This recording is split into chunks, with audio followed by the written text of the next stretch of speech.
The Mamba mentality simply means trying to be the best version of yourself. That's what the mentality means. It means every day you're trying to become better.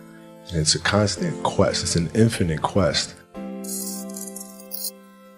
Okay, if you want to accomplish something, I'm not just going to sit here and say, yes, you can do whatever you want. Yes, you can, but you have to also put in the work to get there. And when you grow up as a kid thinking that the world is your oyster, and all things are possible if you put in the work to do it, you grow up having that fundamental belief. I had goals, I had expectations and things I wanted to accomplish, and so like the outside world could not meet that. For sure. I knew I wanted to win like 5, 6, 7 championships. That was my goal. For me to come out and say that, people would think I was a lunatic. So no matter what they said or what they threw at me, my expectations were certainly higher. So by the age of 6, I was already strategizing versus other 6-year-olds. At the age of 6, I figured out 6-year-olds couldn't dribble with their left hand. When I was playing these 6-year-old kids, I would make them dribble with their left because I knew they couldn't. And so they dribble off their foot, I'd pick it up, lay it up.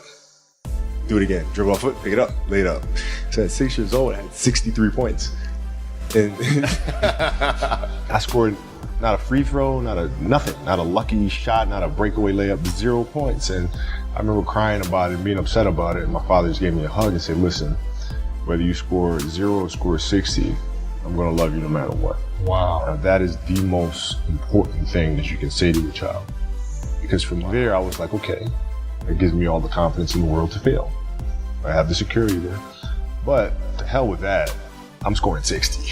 Let's go. Right. And from there, I just went to work. I stayed with it. I kept practicing. You can't control that passion, man. Sometimes you just kind of have a fire. You need to keep those flames burning, man. Ain't nothing you can do about it. Like you don't really have much of a choice. Like you wake up in the morning and you go. Even if you try to dial it back, it'll just build up, and then it'll just like come out 10 times worse than it was before. You can't really control it. Passion came from the love for the game. I loved everything about it, like the smell of the ball. You love the smell of the ball? Yes, the ball. The smell of like brand new sneakers, and like the sound the ball makes when it hits the ground. Sneakers in the gym. The ball going through the net, like all those things I love. And so the passion comes from that, because once you have that love, you just want to be a part of this thing all the time. Trivial things weren't going to pull my attention. It had to be things that I had a purpose. I wanted to be one of the best basketball players to ever play. And anything else that was outside of that lane, I didn't have time for. At what age did that goal become crystal clear? I made that deal with myself at 13 years old. At 13 years old? 13 years old. That's the deal I made. You were crystal clear about it? Crystal clear. And where did inspiration come from? The love of the game. The love of the game, the challenge. Like I would watch Magic play, I'd watch Michael play, and I would see them do these unbelievable things, and I'd say, can I get to that level? I don't know, but let's find out. Is that when you think the mentality of hard work started to come in for you at that age, when you failed so miserably, I guess, that summer? I think that's when the idea of understanding a long-term view became important, because I wasn't going to catch these kids in a week. I wasn't going to catch them in a year, right? So that's when I sat down and said, okay, this is going to take some thought, all right? What do I want to work on first? All right, shooting. All right, let's knock this out. Let's focus on this. Half a year, 6 months, do nothing but shoot. All right, after that, all right, creating your own shot. When you focus, so I started creating a menu of things. When I came back the next summer, I was a little bit better. Everything was done to try to learn how to become a better basketball player. Everything. And so when you have that point of view, then literally the world becomes your library to help you to become better at your craft. So because you know what you want, the world's giving you exactly the information you need to become better at it. Because you know what you're looking for. So many guys tell stories about your work ethic. Yeah. What was really your work ethic like, and for how long did you stay disciplined? Well, I mean, every day. Since 20 years. It's an everyday process, and trying to figure out strengths and weaknesses. For example, jumping ability. Man, my vertical was a 40, it wasn't a 46 or 45. My hands are big, but they're not massive. Right, so you got to figure out ways to strengthen them so your hands are strong enough to be able to palm a ball and do the things that you need to do. Quickness, I was quick, but not insanely quick. I was fast, but not ridiculously fast. Right, so I had to rely on skill a lot more. I had to rely on angles a lot more. I had to study the game a lot more. And but I enjoyed it though. So like from the time I can remember when I started watching the game, I studied the game and it just never changed. You gotta learn, man. I mean, Beyonce's same thing. Really? After a performance, she's immediately on her laptop rewatching the performance. No way. Yes, seeing how to do things better.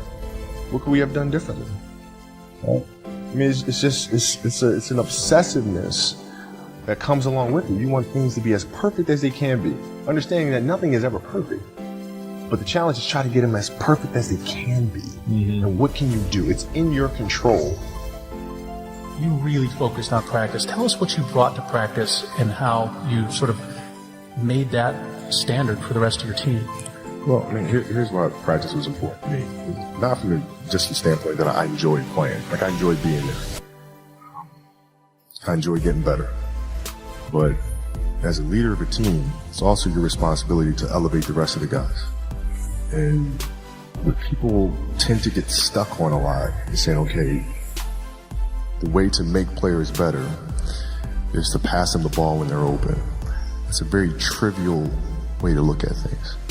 What you have to do is you have to get them emotionally to want to be better. You do it by repetition, by just simply the act of working every day. Like, you can't talk your children into working hard. I mean, that's the one thing that drives me crazy is like, I have parents come up to me on the street or, when I'm at the sports academy and saying, okay, how can I get my kid to work hard? What do I need to tell? Can you talk to my kid? I say, listen, it's not something that you can talk through. It's a behavioral thing. You have to get up every day and do the work, right? Consistently do the work. You got a lot of people paying their hard-earned money to come watch you perform. It's your job to be in shape. It's your job to be strong enough to perform at that level every single night. And as a competitor, I'm not ducking. Like, it's not, oh my God, my back hurts, I'm sore, we got to play Vince Carter and Toronto Raptors tonight. We actually had this happen. We had a game against Toronto in 2000, and Vince was tearing the league up. My back was jacked. Well, like, the perception of that, like, what? Kobe's missing the game against Toronto, Vince Carter, because my back was really spasming. But people will be like, what? Oh, he's ducking Vince. Excuse me? No, I don't think so. So I would be in the layup line like, okay, there's a lot of days where, you can rest and recover. Today ain't one of them. Your back can bother you any other day. It ain't bothering me today. He gonna have to see me today. Yeah. Oh, man. Yeah. What I have to do now is make sure that the people that we bring in, these obsessives that we bring in, are challenging themselves to do the best job that they think they can do. That's what I'm there for, is for them to constantly look in the mirror and self-assess and challenge themselves.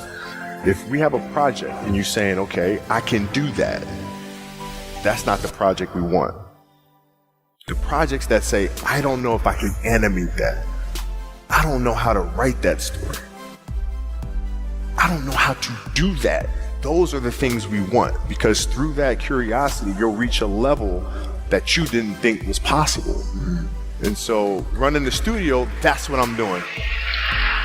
Why still wake up that early and train at this level in your life right now? For me, it was like, okay, I have to aim for something. So I said, I want to aim for size, aim for bulk, right? So that's a tangible thing. I'm going to go for that, right?